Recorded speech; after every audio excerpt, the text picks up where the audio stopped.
Hey, Fitzy here, back at it again with another one. Think that's self-explanatory?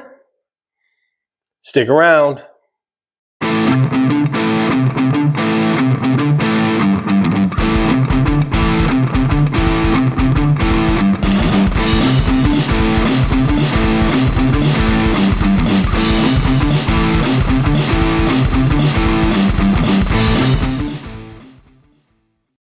Well, look who's back.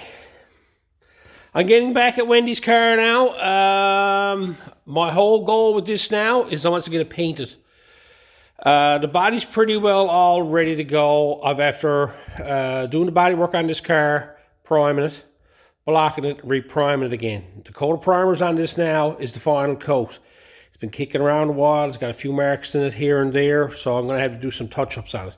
I don't want to go getting into repriming the whole car again because I got everything inside the doors painted. Right? It's a Dodge color, B5 blue. All that's done inside the underneath the hood. Everything's finished on this car now. To the point now where I got all the suspension done in it. Motor transmission's all done. The interior is pretty well done. Just got these door panels, and I'm putting them on because the outer door handle's not on it. And I just got to put all the chrome back on it. I got to get it painted. There's a bunch of little quirks and little things I got to do with it. I got another set of wheels and tires going on it. Got to get them ready. But right now, all I'm going to do is start sanding it. It's a slow process. This is that Interseal 670HS primer that I've talked about many a times. This is on this car now, I'd say 2 years. It's been that long since I've been at it. I wanted to get the whole car done, finished. I've had it in storage now for the last, was it 6 months, 5 months, whatever. I think 6 months it's been in storage. I just wanted to get it out of here and get a fresh eyes at it. And I picked it up yesterday and brought it home. So I'm going to get started on this now, sanding it and getting it ready for paint. I'm going to walk you through all the sanding process that I'm doing. I do things a little bit different than what other people do. I enjoy this point. I wouldn't say enjoy. This is time consuming what I'm doing here now. This makes or breaks a good coat of paint. So I'm going to get started on this and I'll take you along. So.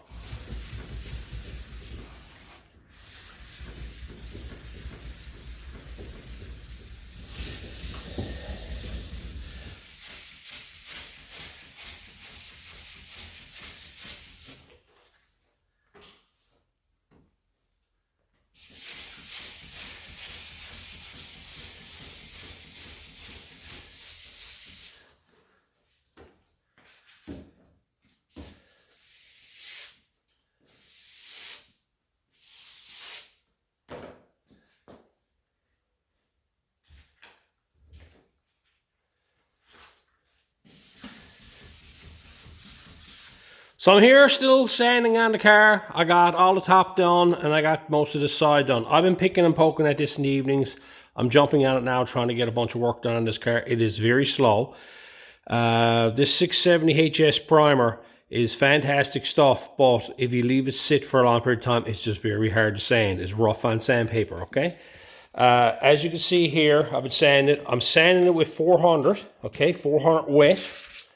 Okay, I tried dry and stuff like that. I prefer this. I just find it relaxing. I can come out here in the evenings, or I'm here now all week. I'm going to be at this, trying to get this glued up. So I'm just sanding it. And what I'm using, you can use large blocks, stuff like that. I have a hard Durablock here. I have a collection of these. This is extremely hard, this block. I have this little small one here. I just use this for a squeegee, just for squeegeeing water and everything off. It's as old as the hills. And she's rough, okay? That's all I'm using that for. Just a simple old rag with a drop of water on it, water bottle, water in it, and a bucket of water, okay? That's all I've been using on this here, taking my time. You can see me sanding it here. I got all this section here sanded. But if you look closely at it right here, if I can get the light on it, back here is probably easier to see more abrupt stuff. You can see it back here in the light. See this dark sections here? That's the orange peel. When you come back through it, you can see how orange peel this is. That's just the way the texture goes on, and it goes up here and it goes smoothens out. This is what I'm doing. Most times you'd probably use a guide coat on it. This here has a tendency The UV rays on this is not the best. It got a tendency to change. It goes darker, as you can see here. So if you want to use it for like a top coat, just to put on an old rat rod or something, just be aware that the color will change and it'll go darker on you. But you can see here, I can see the low spots fine, because when I blocks it off, they're gone, okay? So you can see a scattered little small one right here, see? So I'm gonna block that area again. It's just that it's extremely hard on the paper. I'm going through a lot of sandpaper here. You can see here, there's a lot of paper here, and it just knocks the head right off it and just wears it out. And so you can just tell when you're sanding it, when it's biting good and then when it's all gone off it. So I just figured I want to walk you through what I'm doing here, the process, and it's just a slow going process, taking my time with it. I enjoy at this here, I wouldn't say enjoy, it's just very relaxing just to be able to come out here and then look down the side of the car and actually see the actual finish that you're going to end up with. There's a few flaws in it.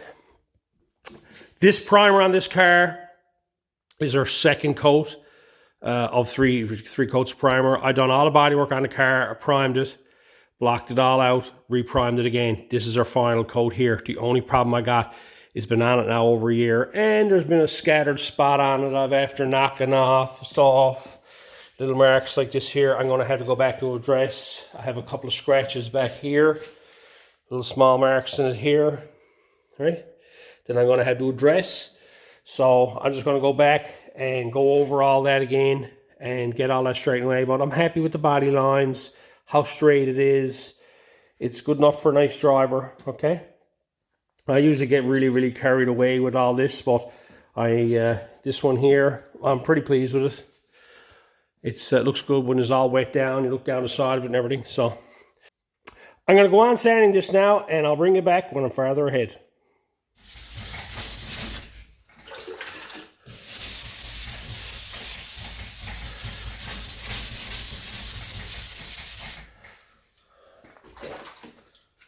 I'm still sanding. It's been a while. I haven't recorded much of this because it's a long process. I'm here now, just, you know, mucking on my own. I got my fingers wore out here, holding onto the water paper. Just blocking it out. Some may pick up and say, well, why did you use a different primer?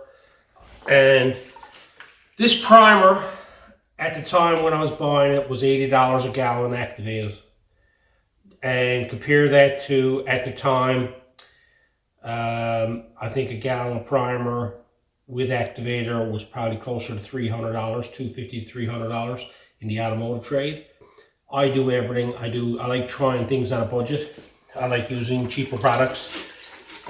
Is it right? No, not necessarily, but I just don't justify having to spend so much money on materials a lot of times. And I'm always trying to find ways to find cheaper ways doing it. Now, it's more labor intense, but the qualities of this primer, this sanding characteristics is the worst one at all. And I left this for a year. It's my own fault. This is probably the hardest part of this whole thing, is the sanding characteristics. Everything else about it is spot on, okay? It doesn't bridge. What I mean by bridging is that if you've got scratches in a car, just say these are your scratches, a lot of primers will fill over the top of them. This primer sinks right in, so every time you put a coat of primer on, that's a little tip. When you're priming a car, and you prime the car all over, and you can see your bodywork, don't be threatened by that. You should see your bodywork no matter how many times you put the primer over it, coats on it. Even if you went and put 4 coats of primer over your bodywork, you should still see it. If your bodywork disappears, like little scratches and that disappear, it's what I call bridging. So when you're finished with your first coat of primer on your bodywork, you should still be able to see your bodywork. Depends on what you got to finish with. A lot of guys have been finishing it these days with very fine papers because the primers today are garbage, okay? What I mean by garbage, there was absolutely no build to them. There was a time we used to have a high solids primer that we could sand the car bodywork with 40 paper and prime it and block it out. That's how aggressive it was, how thick it was. But it's after changing a lot since then. There's not a lot of people doing this type of work anymore. Not as much anyway, and Down south in the States, I don't know what you guys are using. We have low VOC laws up here, and they've after taken it out of it. My shop that I had on the go, I closed down because the low VOC. The last 2 cars I painted at my shop, I done twice. It was a nightmare, okay? All the products changed on me. The primers were thinners, the paints were thinner, even the modern clears are not as nice. Like, you go back 20 years, the body shop supply stuff that we had back then is very high quality, had a lot of build to it and stuff like that, but the stuff we got today is just like water.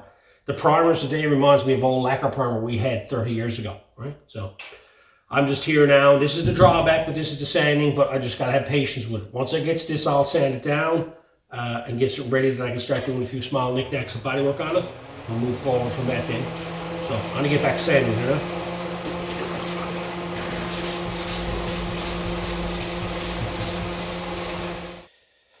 Well, I got this side all sanded and I got it all wet down. You can actually see the type of finishes on it. You see that light? Right up along the side of it. Looking down the side of it there. That's what I always enjoy, is playing around with this stuff. You can actually see if you missed anything or whatnot, or how good it's going to look with a coat of clear on it. But yeah, I'm pretty pleased with it. I got a few marks and dents and chips that I got to deal with, but I pretty well got her all sanded here now. I got to sand the back and the front now, and then I'll have the whole thing ready to go on to the next step of doing the little body work on everything that got to be done. So we got her all set up here. I've after moving stuff around here and getting stuff poked away. I got the Toyota put in here temporarily to get it out of my way. I can't put it outside. What I'm after here is I'm looking to have this entire area here for painting. I want to haul the front off of this now and the tail section and set it up so that I can actually paint it off the car. The car is fully sanded other than the front and the back, and that's what I'm working on now. But as you can see here now, I got lots of room here to work. I got this all set up for this here, so this is what I'm going to be at for the next little while. I want to get this car painted and back together and get it finished. And then once I get this finished, then it's back on the Toyota. So bear with me and let's get this thing done. I'm going to go ahead now and start stripping all this off.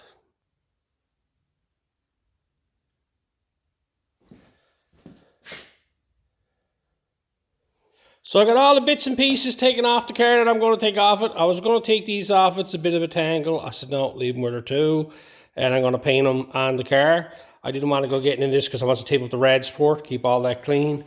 I took off the front valance. This is the piece that goes underneath the grill. Of course, then I got the 2 headlight pots that goes on the edge end of the fenders. And there's rear valance and there's front valance. I'm here in the process of sanding them now, trying to get them done. Slow process. Again, like I was saying, just sand it with 400 wet, taking my time, going through it. It's tedious, but this is the hard stuff now because I got to get in all around the edges and all that type of stuff. And I want to have the car looking good. So once I get this all sanded, we'll start on doing a few fix-ups and the body work that got to be done on it. So I'm going to get this sanded here now.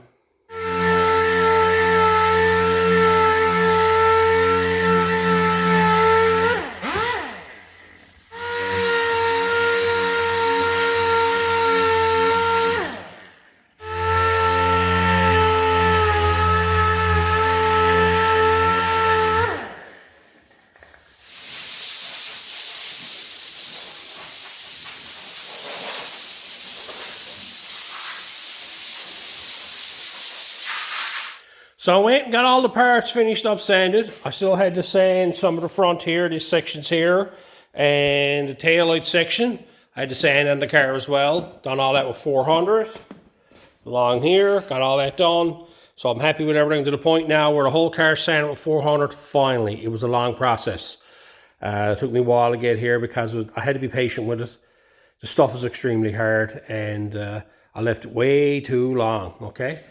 It sands fantastic with heavier sandpaper. What I'm doing here now, I have some spots on the car that I have to touch up. I have a couple of small dents here and I had a high spot here. I had to cut it down. So you saw me sanding all that there. I got a small repair on the front of the hood here, and a little dent there in the door. It was a scratch, and it was an actual dent, and then there was a mark down here, which was a dent, right? And then I had a couple of dents up here that I had to do. So these few spots now, I'm going to turn around and get them done and prepped. I had this car finished, and it's been kicking around for over a year, and I'm amazed it's not beat up more than that. It blocked off nice and straight.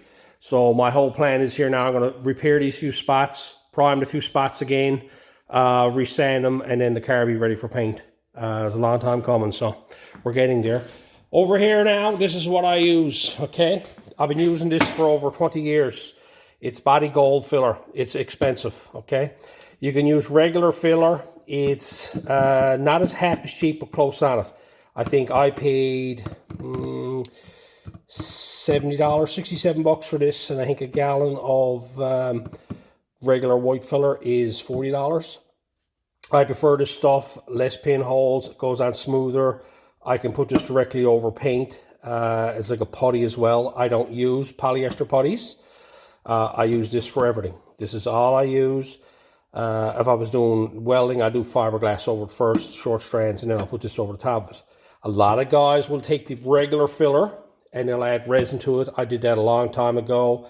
I wasn't fussy on it. It works good. If you're on a budget, it's good to do it that way. Put a drop of resin in with your white filler, and it smoothens it out. It makes it a lot similar to this.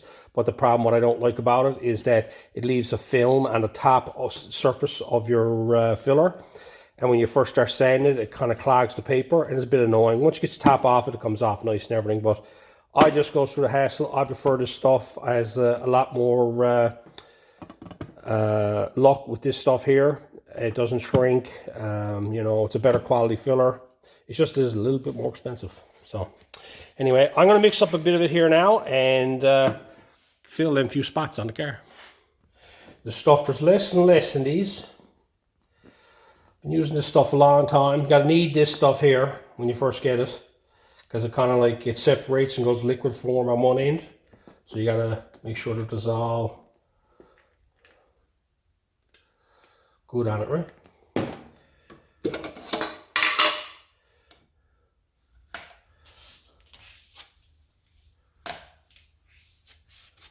And you see how smooth that is and glassy it is, and it actually flows when you put it on a car. Nice. But usually when you mix this stuff up, it's usually a golf ball, 1 inch to a golf ball. That's what we always were taught. But I does a, yeah, that's good enough. Right, so, and then you mix it up. They don't recommend, a lot of fellas don't recommend doing it on cardboard. I don't mind that. It soaks up a bit of the resin a small bit. I've been using it this way. I've done lots. I've put on a lot of this stuff over the years, okay? Gallons upon gallons of it. I've talked about it before. I've restored a lot of cars that were really rough and done a lot of custom work. And you'll be putting this on by the case. And this is 4 gallons in a case. So you'll put over a case of filler on a car. So, and it's nothing wrong with it. There's not a thing wrong with it. It has a bad name for itself, a bad rap. But no, it's good gear. I'm gonna get this now put on, and we'll go and we'll let that harden up.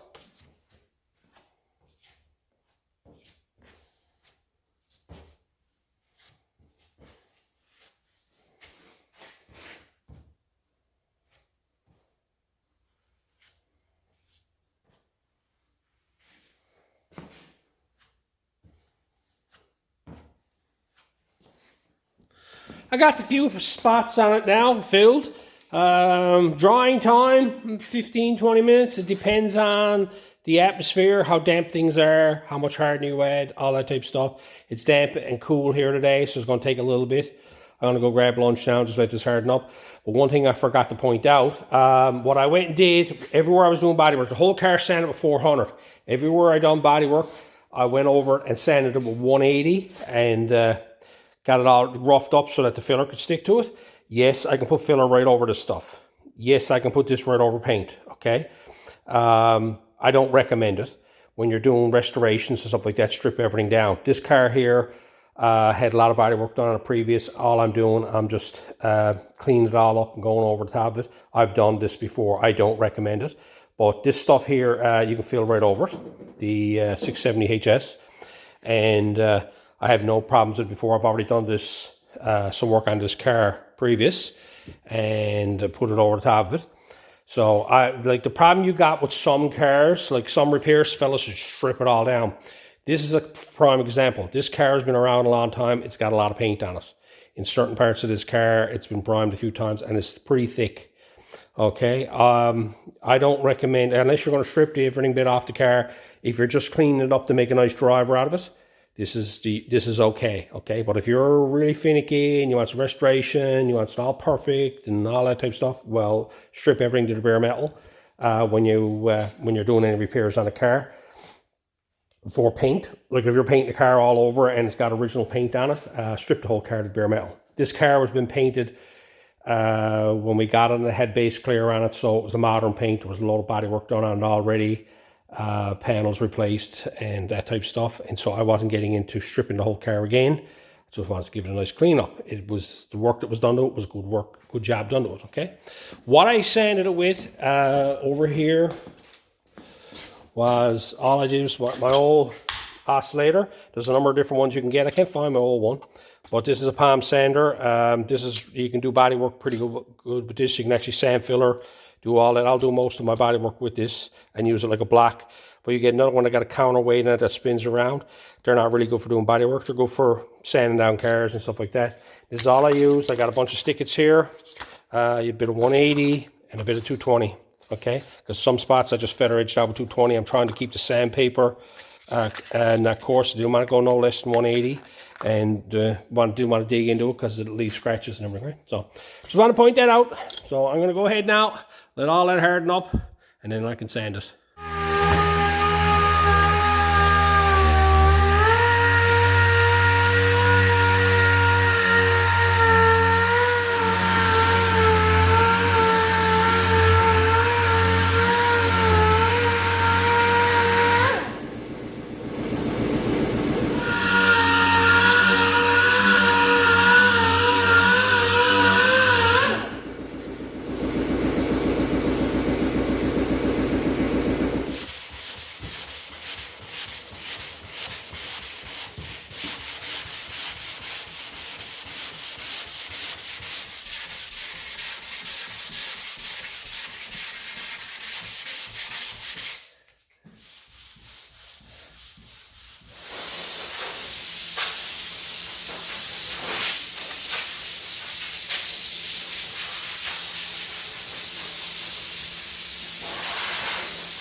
So, I got everything sanded for the first time. What you saw me there doing first is I knocked the head off everything with the oscillator using 180 sandpaper. I like to do that, just turn around and get it nice and flat. I keep the oscillator moving just to get most of the work done, and then I come back again after with a block and a bit of 180 and block it out again.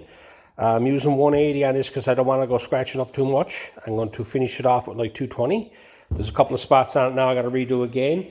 I blew it all off. You see me blowing it all off there because I wanted to make sure there's no pinholes or nothing in this here. When I blew it off, you can see there's dust and stuff like that, so this needed another skim here, right?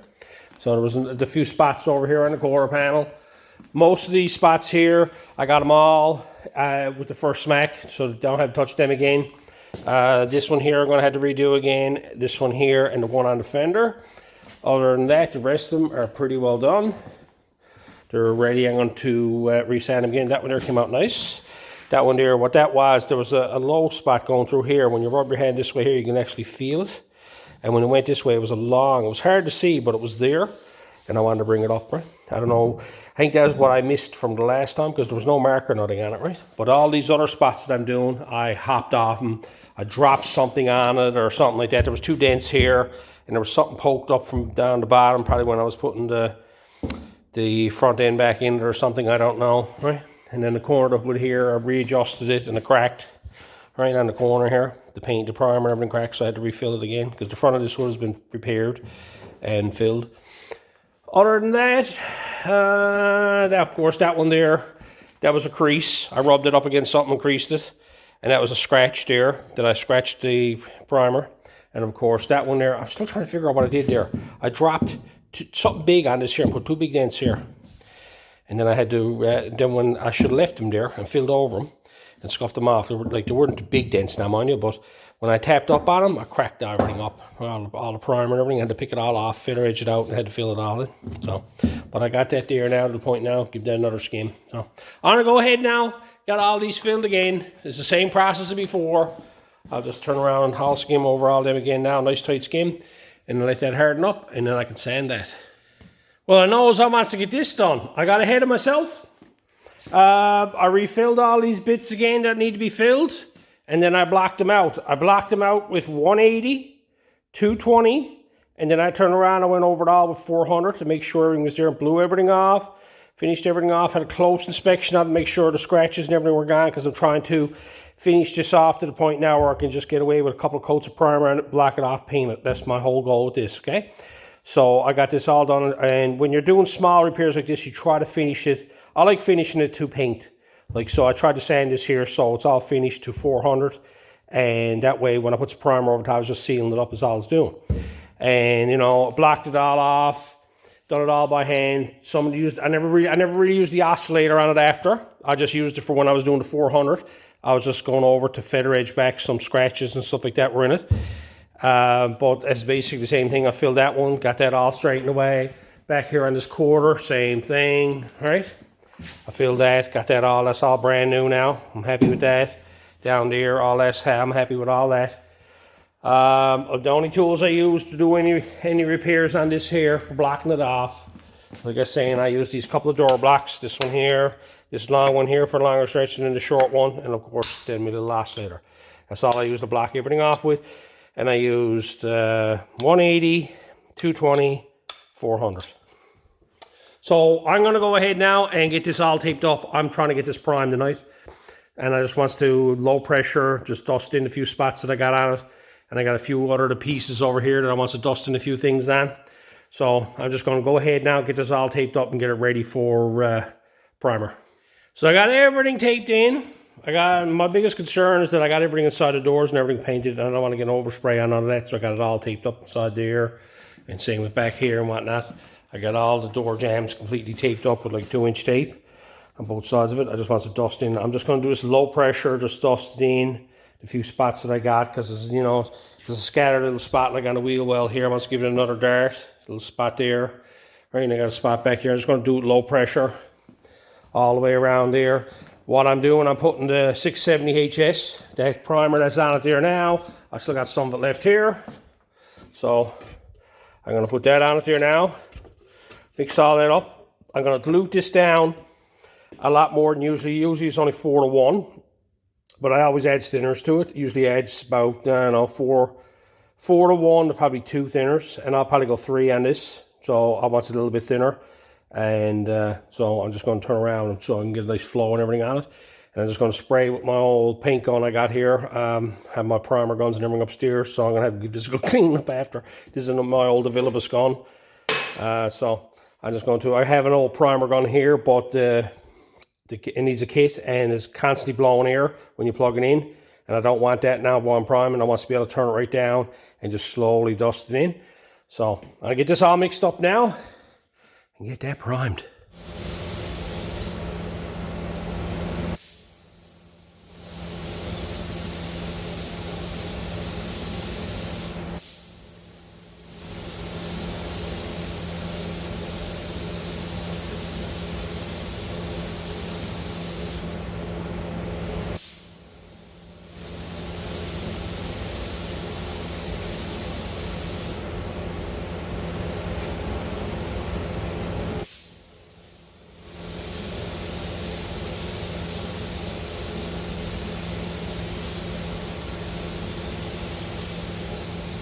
There you have it.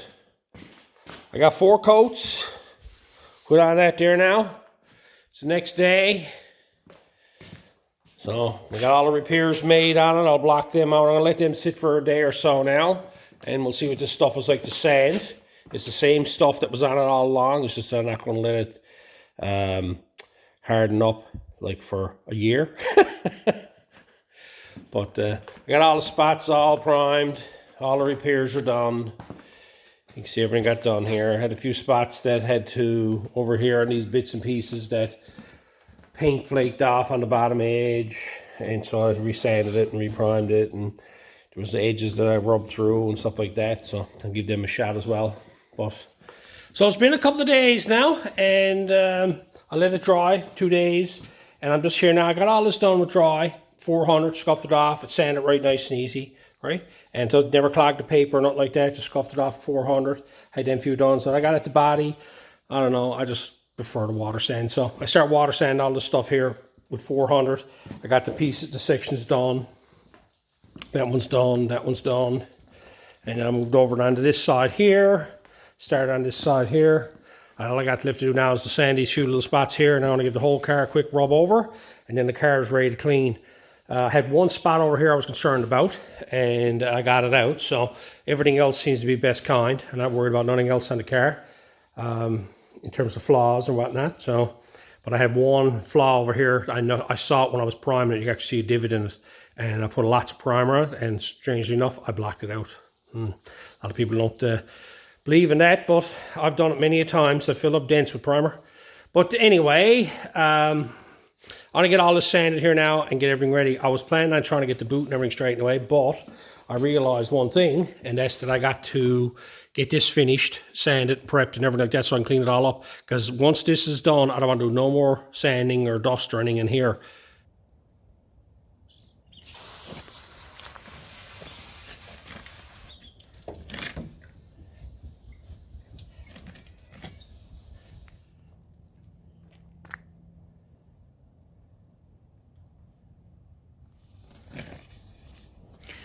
Oh my God, I can't believe it. It's the final sanding of my Mustang.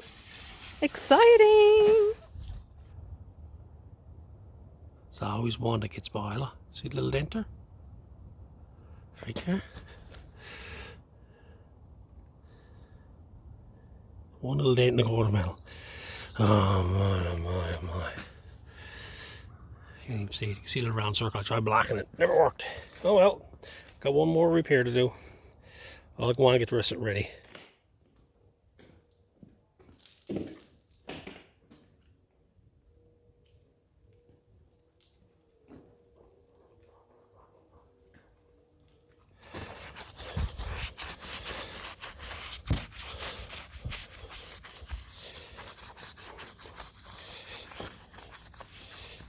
I'm here now giving it a good wash, okay? I've always done this with a lot of the projects I've ever done.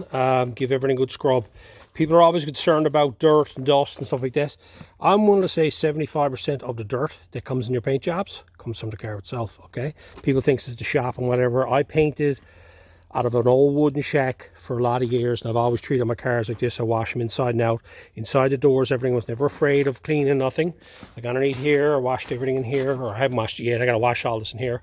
But a lot of that residue on it.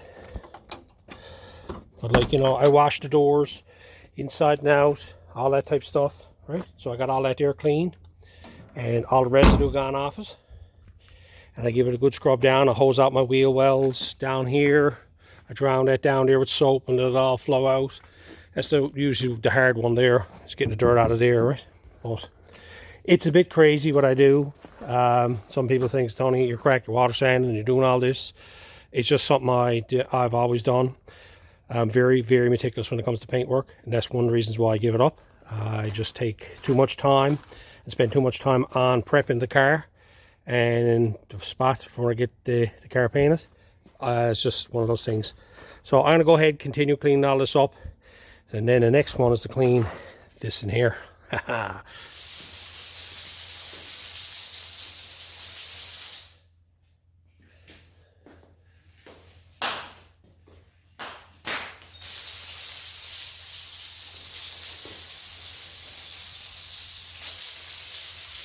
So I got the garage all cleaned up and I got the boot installed. Everything's hung up here. I'll be covering that on another video.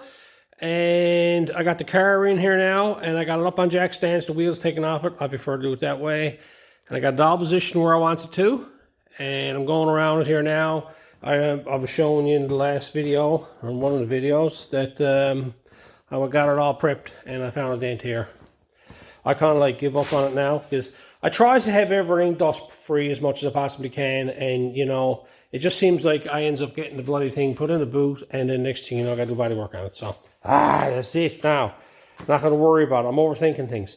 So I had a dent here, and then bringing the car in the garage that night, hanging up parts. I went and hopped the part off the side of it and put a scratch in it there, a little ding in it there. So I had to fix that. Can't win. And of course, like you know, sorry, right in the middle of the quarter panels, both of them, right? But that's it. I'm going around now, just doing the last, checking her all out. But you can see now it's pretty bright in here. I got lots of lighting, lots of room to walk around. I got lots of room over here now to set up parts. I still got to put the door in and get all that set up. But I got lots of room here anyway. So that's the main thing. So I'm going to go ahead now, get 2 of these here repaired, get them primed. And so then I can start prepping everything up, cleaning everything up, blowing everything off. I'm going to blow the car off. I already blew the car off once. And then I'm going to go over it again because I got to start taping this car up. So, but I'm going to do this first, have that done over with. And so it's just a matter of giving it a quick little scuff and it's done. I'm not going to overthink it now. That's the problem I always have with painting is I overthink every bit of it, every ounce of bit, trying to avoid issues. Every time I painted a car, it's very hard to control certain things because of atmosphere, stupidity. But like, you get dirt, fish eyes, runs, that's self-inflicted. Not always. Sometimes you have a sudden drop in temperature and that'll happen. What else is there? I try to cover all bases on that. Hopping the hose offside the car. Of course, the infamous drop the gun on the hood of the car. There's just so many things I tries to cover. And so, but you can't cover it all. So, every car I've ever painted, I've never been happy with it. It's come out nice and stuff like that, but it's always had some flaws in it. And any painter will tell you the same thing, that, it's very, very hard to have a perfect paint job, okay? Just by spraying it on there. You'll have a good-looking paint job, a smart-looking car, but it will have very minor flaws in it, right? So, but I'm going to go ahead now, get all this done so I can get ready and get this thing taped up. So I got the spots repaired and primed. And this spot over here as well, got that done. Got that all reprimed, ready to go. So I can sand that tomorrow. I went ahead then and I seam sealed up some body seams on this car. I wasn't liking them. I do this. All I do is tape it. I'm in the light there. Let me get this set up right here. There we go. What I do is I tape up either side of it, and I use brushable seam sealer. I just put it in with my finger. And then what I do is I peel the tape off and then I wipe it down with thinners to get a nice clean edge. Reason why I seam seal edges like this here is because there's shadows, okay? Or there's gaps or something like there. And the shadows will actually make it look worse than what it is. And when you seam seal it up, it'll give you a uniform shadow and it'll look tidier. Up here, there was a small hole or something down in it where the 2 panels went together and was never seam sealed. So I had to re-seam seal all that there. So I done that seal. That one there, they're usually not done. These here are not, but I'm doing them on this one. This side here was a little bit rougher looking than the other side, and there was a lot of shadow there, so I just wanted to do it just to take the rawness off it. And I also done the 2 down on the bottom of the rocker. I seam sealed them in there as well. Going through there, same thing. And all I do is just wipe it down with thinners. I'm just using thinners on everything. When I turn around, I wipe it all off. And I use rags and I wipe it off until I get a nice smooth look to it and I leave it alone, don't touch it. And then when that hardens up, then I won't do nothing with it, I'll just paint right over it. And that just tidies it up. So this is pretty well ready. I got to scuff these few spots on it tomorrow now, and she's ready for paint. I can start taping it up.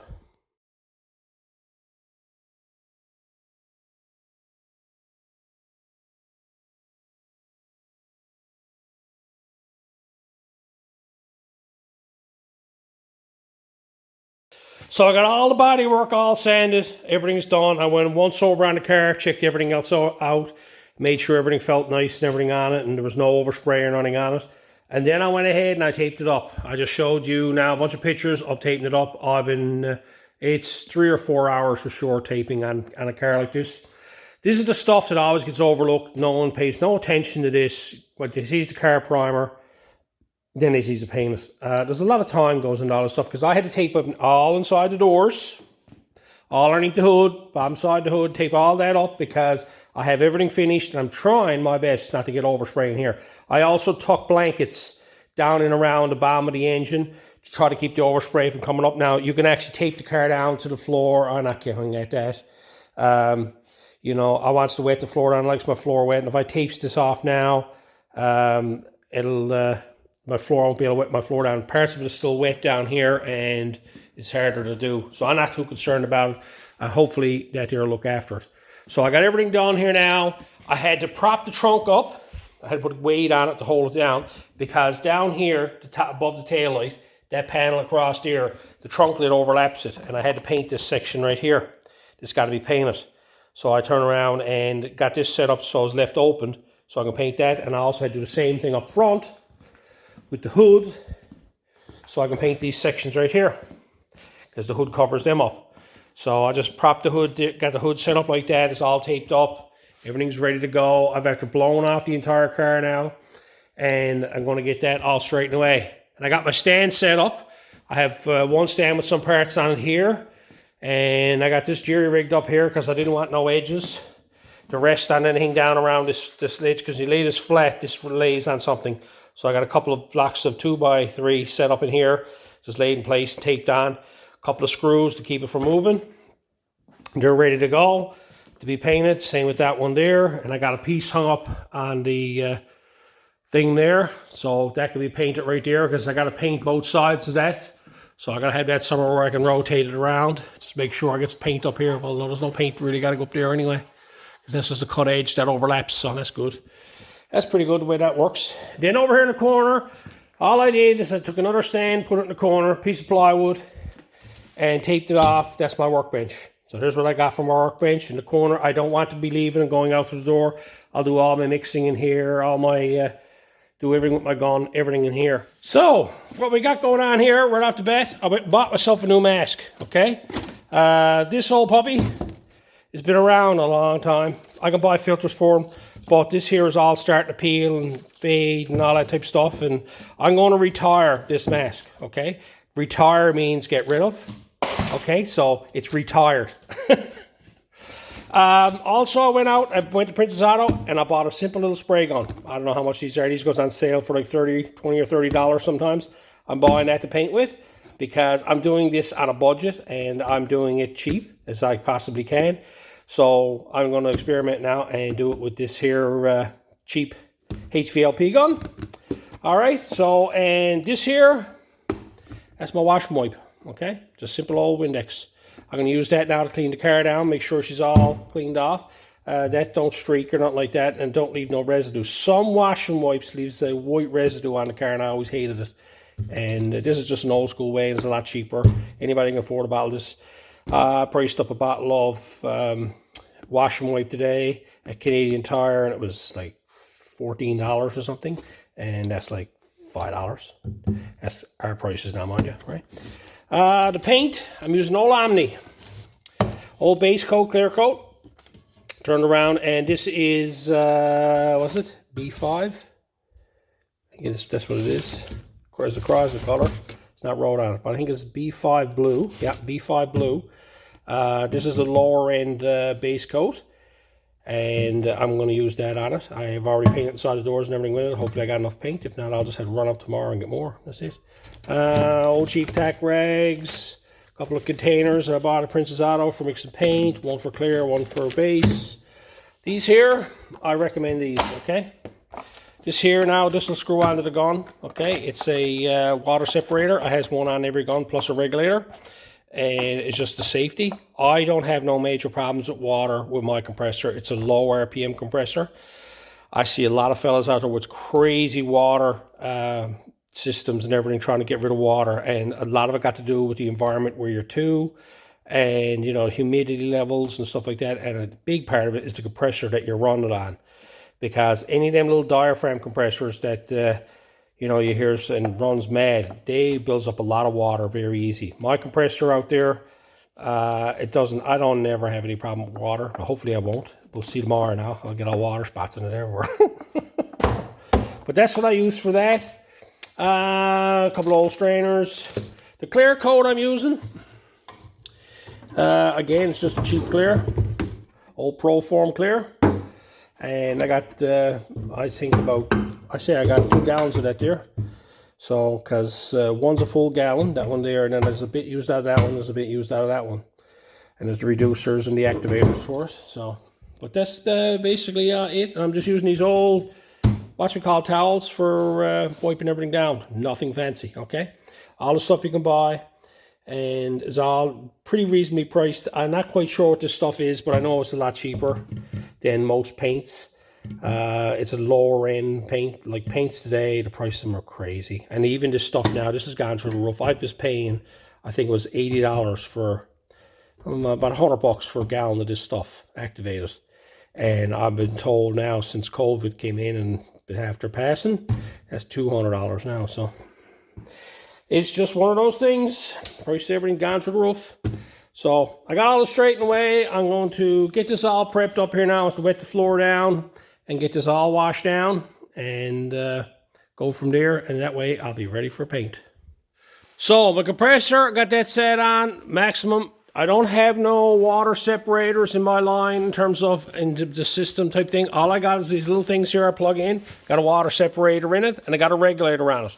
Okay, I got that set a little bit lower than the compressor itself. And it's just got a water thing on the bottom. You just turn around and you turn that there and it'll drain the water out of it. Okay, so I'll turn that down like that. That'll catch the water. That's all I use. The biggest thing with the compressors is like mine only revs at 455 RPM. So don't build up a lot of heat, okay? From here, we'll go into the boot. Now this is the gun. I got the gun all assembled, okay? It is HBL gun, and it's a 1.4 tip, I think is on it. My eyes are shot here. Yeah, 1.4. It's just a cheap Princess Auto gun. I have the water separator put there and the regulator put there. I have this set on between 40 and 60 pounds, and so it doesn't get a full, it doesn't blow up the gun, right? You got to have a regulator around it because you can't go running like 100, 150 pounds of pressure through a lot of these guns. It'll end up busting up a lot of the seals. You can do it, trust me, I've done it. It's just hard on the guns. And you'll find that the first initial trigger, it's a bit of a jumpy gun. So you lower your pressure out on that regulator on the wall, so it's a comfortable pressure, probably 80 pounds. And I come in here and I put it at 60 in here. So that's all set up. So I've after washing the car off again now with the glass cleaner. That's all I washed it off with. Okay. It's a bit cool here today and damp. It's raining out, which is good in one sense because I got to have the man door open in order to get air to come in through here. My garage is really airtight, so I got that left open so I can draw air into the shop. And I've after washing this off now with the glass cleaner. I washed it last night and I come out this morning, blew off the car again, and I washed it off again. So I had to, you know, just take my time. Took a while because it's not the warmest here this morning. I don't know what the temperature is. I should have a look. Yeah, it's 7 degrees out, about 40 degrees Fahrenheit. So it's not the warmest here, but I've always enjoyed painting in the cold. Not so much in the cold, but in the cooler weather. I don't like hot weather. The paint dries too quick. I like to take my time. So I got everything done here now. I got everything mixed up. This Omni paint only mixes 1-to-1 as a base coat, so it's 1 part paint, 1 part reducer, which is this one here. That's a urethane grade reducer, so I put in it. And I got that all mixed up. It's a nice color. Right. So I'm going to take this now and pour it into this can here to make it easier. Usually you got a cup holder. I was going to make one, never got around to doing it. That you can mount on this here. You can stand it up like so. But I'm just going to pour it into that, and then I can pour it into that a lot easier. It's a lot easier to pour from this than it is to pour that into that. So I got to tack it off now. Just got these simple little tack rags. I had to go around now and then wipe down the whole car again with the tack rag, get it all ready, and get the fan going, and then I can start pouring some paint and get painting.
So I got the base done. As 3 coats of base on this here. One mistake I made is I talked about the pressures on the gun. I said between 25 and 45 or 35 and 45 psi. This base only needs like 15, very low pressure. I noticed that because when I was putting it on, it was going on heavy in spots and light in the other, was too much pressure. So when I researched it again, I realized then it was very low pressure. It was only 15 psi at the gun. So I went and changed it and then it started laying down nice and everything. When I was painting cars back 15, 20 years ago, 60 pounds, 70, 80 pounds we used to be spraying with. You can't do that with the modern day paints because it's hard to lay them down, right? Less pressure, all that type of thing. We had the old gravity fed guns, so HVLPs are totally different. And so, you spray with different guns. But I'm pleased with how it's coming out so far. It's pretty clean, okay? Got all the parts done here. Everything's ready to go. After going around now, I'm tacking it off the entire car, because when you do base clear cars, it'll have a cloudiness on it and like a dust, and you'll just wipe it all over and you'll see the tack rag will come out blue, right? So I went ahead and I tacked off the whole car, got that done. And I come over here then and mixed up the clear 4-to-1. 4 parts this, 1 part that. Just mix that up there, going to put it through the strainer, put it into the gun, and I'm just going to go ahead and start banging some coats of clear on that. Now the clear coat, that's 35 to 40 psi in that gun. So I researched that beforehand. But I'm going to experiment on these few parts now, see how the flow is like. And like, this is my first time using these cheap guns, and I can guarantee you, I can tell you, years ago I painted a lot with cheap guns, with the old gravity fed guns, and there is a big difference between a cheap gun and a good gun. A lot of it is you got to work harder with a cheaper gun. You really got to pay attention to what you're doing. Pretty well, a lot of the modern guns, it'll pretty well put the paint on the car itself. That's how good they are. That's the reason why fellas are paying $1,000, $1,500 for spray guns, because it just makes their life easier. But for the average Joe in their backyard, these are perfect, okay? And they'll work out best kind. You just got to, take your time with them. You may have the water sand above it. I don't know. We'll find out now when I get this done. So I'm going to turn around now and get everything ready and start banging some clear on this.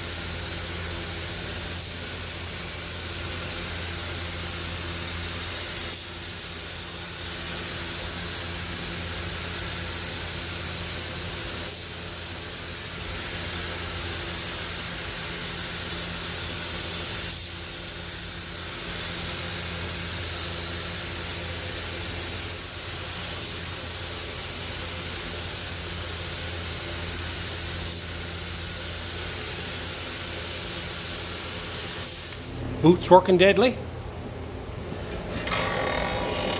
All kinds of fumes in there.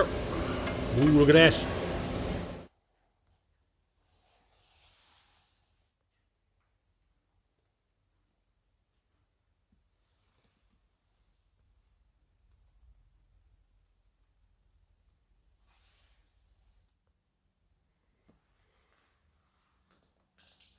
So there we have it. 3 coats of clear. I'm pleased with it. It's got a decent flow and everything on it, and come out and amaze the lack of dirt, I should say. It's not a lot of dirt in it. Come out pretty nice for right out the gun. I had some minor issues. I got some flow indicators down low, and a few people that don't understand what flow indicators are, you shouldn't be here. But yeah, I'm pleased with it. As B5 blue is a Chrysler color. You saw this color around a lot of the like 60s and early 70s Dodges, and she didn't want that. We didn't like the Ford blue, and she didn't want something that turned purple. She wanted something that had a nice blue effect to it, right? So got a nice finish on it. I had to water sand off a few spots, but I got 3 coats clear around, so it should be fine. Okay. All the bits and pieces down are all done. So that's done. All this over here was done. And that one there, I forgot all about it, and I'm waiting for her to dry to put another coat of clear on it. Yeah. So let's go over everything. First of all, okay, let's talk about the boot. How did I find the boot? How did it work out? I found it worked out fantastic. It kept all the dust and everything out of the garage, overspray and stuff like that. But what is amazing is that if you look down across this here, now yes, it do have a bit of dirt in it, but if you look across the roof of it there, there's not very little dirt in the top of that car. Totally amazed with it, like even on the trunk lid. There's a few pecks here and there, but I ran a shop for a number of years and I've had spray boots with with more dirt in them, right? So this here worked out fantastic. Even though it was open on the top and all that type of stuff, it still kept everything nice and clean. Wasn't sucking dirt and everything in through here. So done that. Also, you see me washing this car, soap and water. That was a big thing. That kept everything clean. That was fine. So that wasn't an issue there. But I'm very pleased with it. The material on this car, the base coat is a lower line of base. The clear itself is a cheap clear. I figures it's going to haze out a small bit or sink in. I'll have to buff it or whatever like that, but that's normal for the case. I've even found out with a lot of modern clears it does that. I have a lot of clear on this here, so I shouldn't have no problem with that. I'm very happy with it. It looks nice there now, and you're looking at it and whatnot. For you know, for the amount of money that's been spent on this in terms of material wise, it came out pretty good. The old primer all held up really, really good. Some of you may be wondering about it. Where I sanded it, you could see like there's spots where I had to blend in spots and everything. Nothing's burned on it. The one thing about that 670 HS primer is that when it hardens up and dries, just nothing can really bite into it. Like you could turn around and wash this car down with thinners before I painted it, and it wouldn't soften up that primer, which is good. So when you put base coat on it, if you got any edges on primers, anything like that, like you see there were spots that I reprimed again, those edges will burn, okay? That primer doesn't burn on the edges, okay? It's really good for that. So all that's good. I had a few little small issues down here. I'll block sand that and buff that later. That's no issue. I have a real nice flow on this, which is the main thing I was after. I'm rusty too. I think it's close on 10 years since I've painted base clear.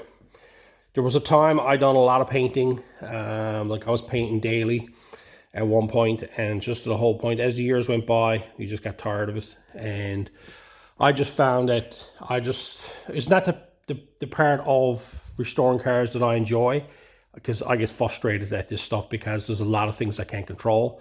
And of course, there's some things that happen that just happens, like what I done down here, but that's it. So I kind of stepped away from the painting part of it. A lot of people enjoy it. That's what they get into the trade for, is the painting. I never got into it for that. But I've painted many a car. So it's been 10 years since I've done a base clear car. So I was a bit rusty starting off, but I figured it all out. It all came back, just like riding a bicycle. So what do I think of this old cheap paint gun? I was totally amazed with that. You buy them, a lot of places have them.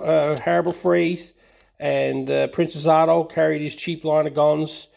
And I'm very pleased with it. I was totally amazed at how nice it was. All I did with it is I hooked up the hose and I plugged it in, adjusted my pressure. I never touched none of the settings on the gun, and I started to paint with it. And it seemed to work okay because I recognized the pattern. I played around with it and fine-tuned it a small bit as I was going on and got it to work nicer because the pattern was out too far and I was getting dark spots on either end of it. When I hauled it in a small bit, it turned around and it made the spray pattern uniform then, right?